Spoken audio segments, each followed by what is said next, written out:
looking for ways to really improve your English, especially like when you're speaking and understanding, we are going to dive super deep into that today. People always say that reading is like the key for learning a new language. We're going to find out exactly why. And I can tell you, from my experience as a teacher, it's more than just like a good habit. It's like a secret weapon. A secret weapon. Yeah. That sounds intriguing.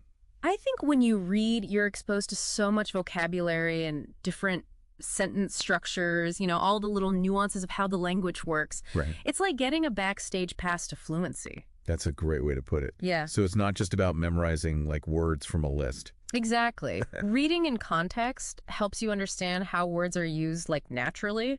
You pick up on things like idioms and colloquialisms, Right. which are so important for sounding like a native speaker. Yeah, that makes a lot of sense. But what about the actual act of reading? Doesn't matter what you read.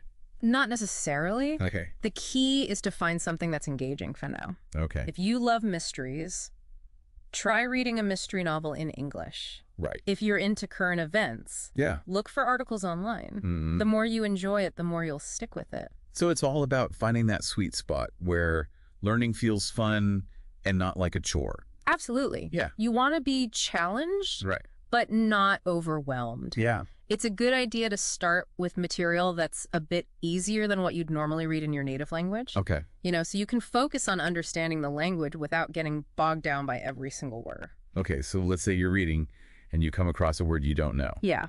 What's the best way to handle that? I always tell my students, try to guess the meaning from context first. Okay. Look at the words around it, the overall sentence, the paragraph. You might be surprised how often you can figure it out without even needing a dictionary.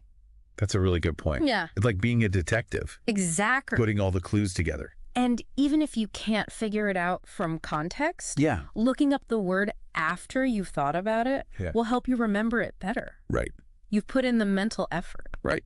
And that makes a difference. So it's about being actively involved in the reading process. Yeah. Not just passively skimming through the words. Absolutely. Right. And here's another tip. Like, don't feel like you need to look up every single word you don't know. Okay. Choose a few key words that seem important. Look them up.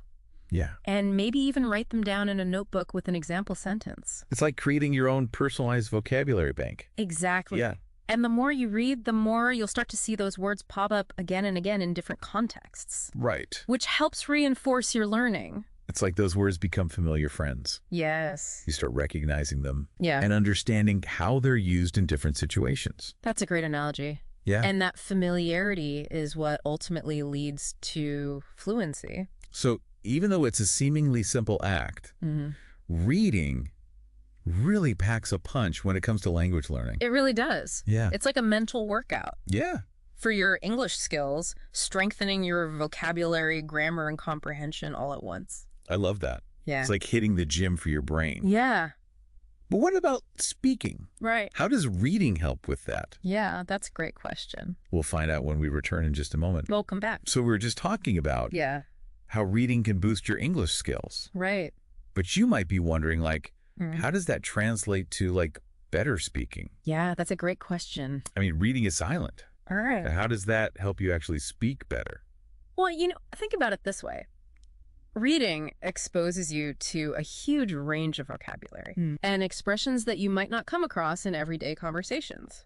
So it's like you're building up this like mental library of phrases and structure that you can then pull from when you actually go to speak. Precisely, the more you read, the more diverse your vocabulary becomes. Okay. And that gives you more tools to express yourself clearly and effectively. Yeah, that makes sense. Right. But reading also helps you internalize like grammar rules. Exactly. Without even realizing it. By seeing grammar in action, in well-written sentences and paragraphs, you start to develop this intuitive understanding of how the language works. It becomes like second nature. So it's not just about like memorizing a bunch of rules from a textbook. Not at all. Right. Reading provides a natural, immersive way to absorb those rules. Okay. And as you read, you'll begin to notice patterns and structures that you can then start to use in your own speaking. It's like learning by osmosis. That's a great way to put it. Yeah. And don't underestimate the power of simply like hearing the language in your head as you read. Oh, yeah. This internal voice helps you develop a sense of rhythm and intonation, which are so crucial for sounding natural when you speak. So reading is almost like a dress rehearsal. I like that analogy. For speaking. Yeah, you're practicing in your mind getting comfortable with the flow of the language. Right. And the more you practice, the more confident you'll feel when you actually speak. Confidence is key. But what about pronunciation? Right. If you're mostly reading silently, yeah, how do you make sure you're saying these new words correctly? That's where audiobooks can be like so helpful. Okay. Listening to a book while you read along in the text allows you to hear how words are pronounced. Right. Get a feel for that natural rhythm and intonation of spoken English. So it's like having a pronunciation coach right there with you. Exactly. And even if you don't have an audiobook, you can try reading aloud to yourself. Oh, okay. It might feel a bit strange at first, but it's a great way to practice pronunciation and get comfortable with the sounds of the language. Plus, it helps you notice things that you might not have picked up on just reading silently.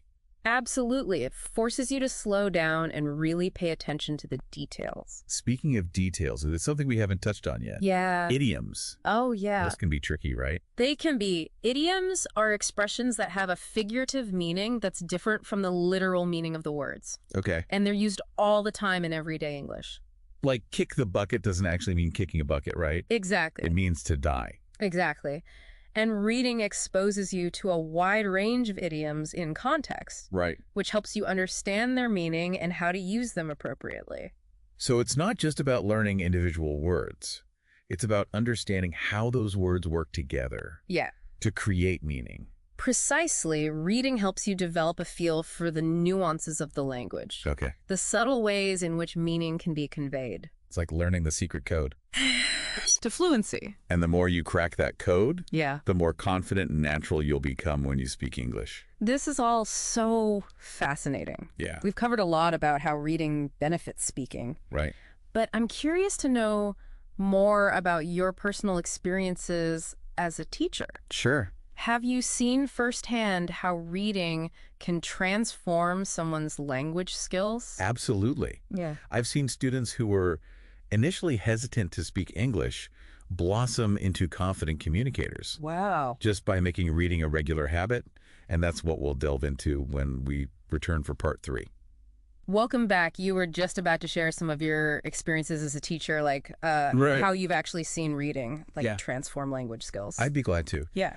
One student in particular comes to mind. Okay. She was so shy and struggled to speak up in class. Oh, wow. Her grammar and writing were excellent, but she just lacked confidence in her spoken English. It sounds like she had all the pieces. Yeah. But something was holding her back. Yeah. That's exactly it. Yeah. And that's when we decided to incorporate more reading into her learning plan. Okay. We encouraged her to explore books and articles that truly captivated her, regardless of the genre. So it wasn't about assigning specific texts. Right. It was about finding what sparked her interest. Exactly. And it made all the difference. Right. She started devouring books about history, which was her passion. Yeah.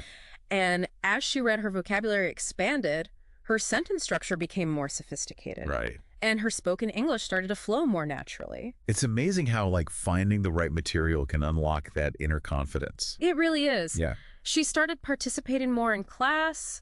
Her pronunciation improved, and she even started using idioms and expressions she'd picked up from her reading. Right. It was like a whole new world had opened up for her. That's so inspiring. Yeah. It's a testament to the power of reading to not only build language skills, but also boost confidence. Absolutely. And it's something I see time and time again with my students. Yeah. The more they read, the more comfortable they become with the language. And that comfort translates into greater fluency and confidence in all aspects of communication.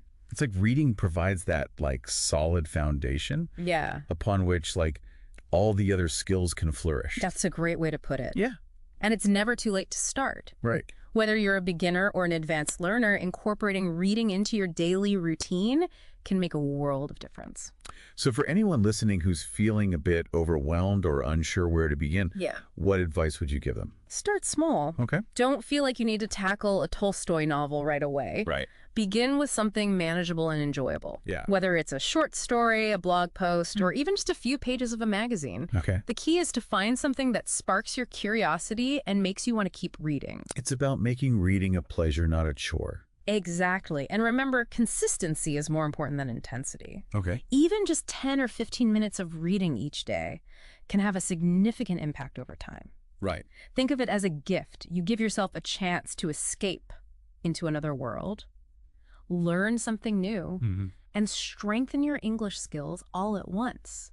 That's such a beautiful way to frame it. Yeah. And I think it perfectly encapsulates like the transformative power of reading. Right. It's not just about learning a language. It's about expanding your horizons, enriching your life, and connecting with the world in a deeper way. Well said. Yeah. So to all our listeners out there, I encourage you to pick up a book, an article, anything that sparks your interest. Yeah. And embark on your own reading adventure. You might be surprised at where it takes you both in terms of your English skills and your personal growth. That's a perfect note to end on. Thank you so much for joining us on this deep dive into the power of reading. Yeah, thanks for having me. It's been a really enlightening conversation. I agree. And I hope our listeners feel inspired to make reading a part of their language learning journey. I do too. Happy reading, everyone.